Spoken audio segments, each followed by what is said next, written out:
Yesterday, it's a regular Sunday. Everybody's doing their things with their family. I'm coming back from a game. All of a sudden, everyone's texting me, Pat, did you see what just happened? Second assassination attempt on the president while he's golfing.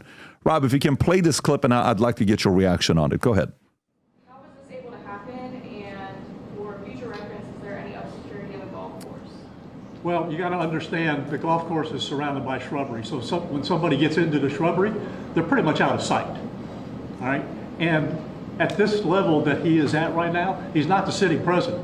If he was, we would have had this entire golf course around it.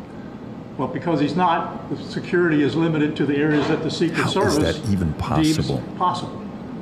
So I would imagine that the next time he comes to the golf course, there'll probably be a little bit more people around the perimeter. So how does it make any sense for a man who was a former president, who has the followership like no other when he goes and speaks, yet the U.S. government doesn't think it's necessary to give full-time Secret Service to him so something like this doesn't happen? They need to step up protection. I mean, this is the second time in 60 days. We don't know the full details. It could be that actually the Secret Service detail did such a great job they prevented this. But what we do know is that he came within an inch of being assassinated 60 days ago. It looks like, and we don't know the full details, but it looks like he came within a few hundred yards of something similar this time. He urgently needs full protection. Can you imagine what would happen in the United States if a political assassination happened to Donald Trump a few days before the election? It doesn't bear thinking about. Yeah, but I mean, that part is fine. We've all answered those questions, right? Half an inch away from him being assassinated 2 months ago. What would happen? How chaotic would America be? Who would replace him? You know, would Biden have stepped down and had Kamala be there? Would Biden have won re-election and then all of a sudden a month later or a year later saying, I'm not feeling good, I'm going to step down and Kamala's going to be the president? Who knows what would have happened, right? Yeah. But the question I want to ask you is the following. So you're a member of parliament for 12 years, right? 05 to 17. Yeah. You're there. You have the Nigel Farage. You have all these names. You have Brexit going on. I mean, one of the biggest events, right, in UK in God knows how many decades. And when an event like this happened, how do you process it yourself, knowing if it happened once 60 days ago and it happens again 60 days later, and it's not going to happen again. That's just a one-time thing. Like, how many people do we have that have had 2 assassination attempts in 60 days, let alone period, ever, with shots, with guns, with, you know, AK-47 being around there? How do you process that? Forget about what the world would have looked like.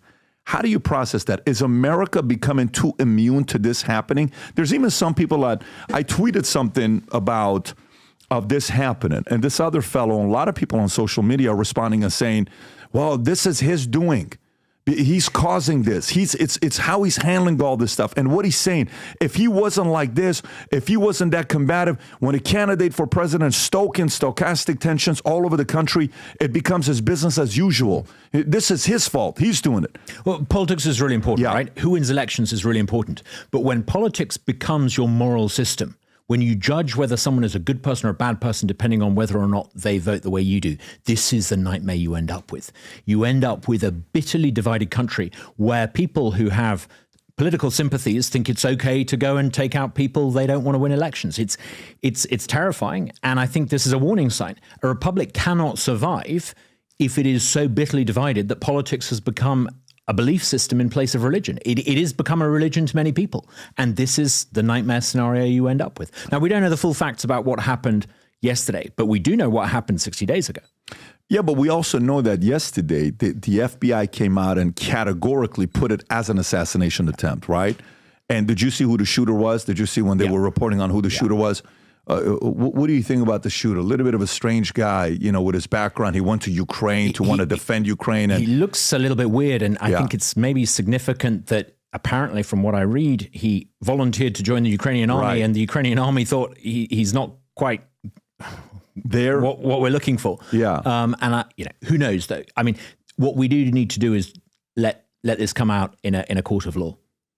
Yeah, did you see the one thing, Rob? I don't know if you saw this or not. That one of the people that he followed, that followed him, was a Sue Kim. I don't know if you saw this one.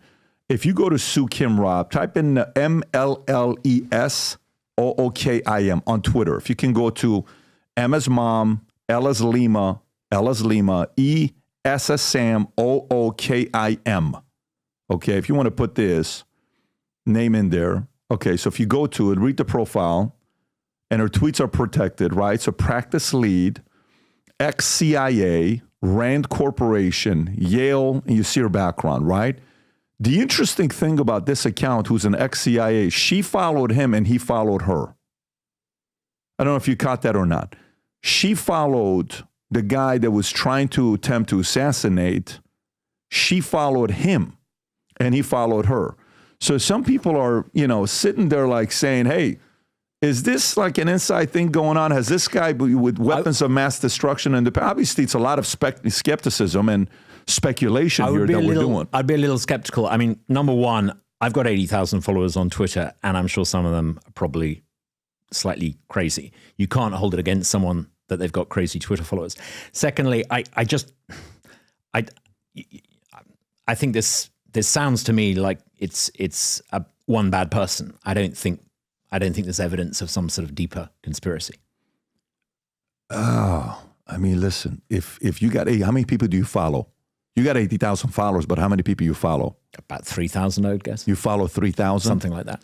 So if this guy followed, say, 300, okay, and that CIA person, go back to that CIA account that we were looking at, whatever that Sue Kim lady was, Rob, if you can just go back to her, that account.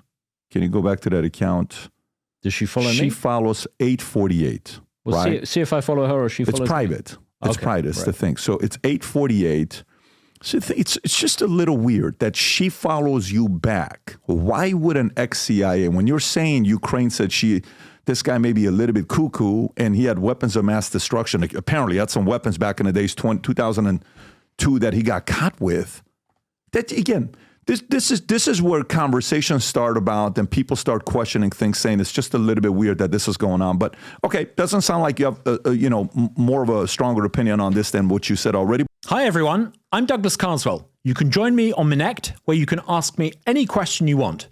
Why I believe in American exceptionalism.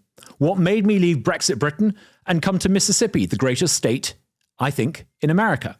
You can ask me any question you want, and I'll answer it directly. Look forward to hearing from you. So if you like this clip and you want to watch another one, click right here. And if you want to watch the entire podcast, click right here.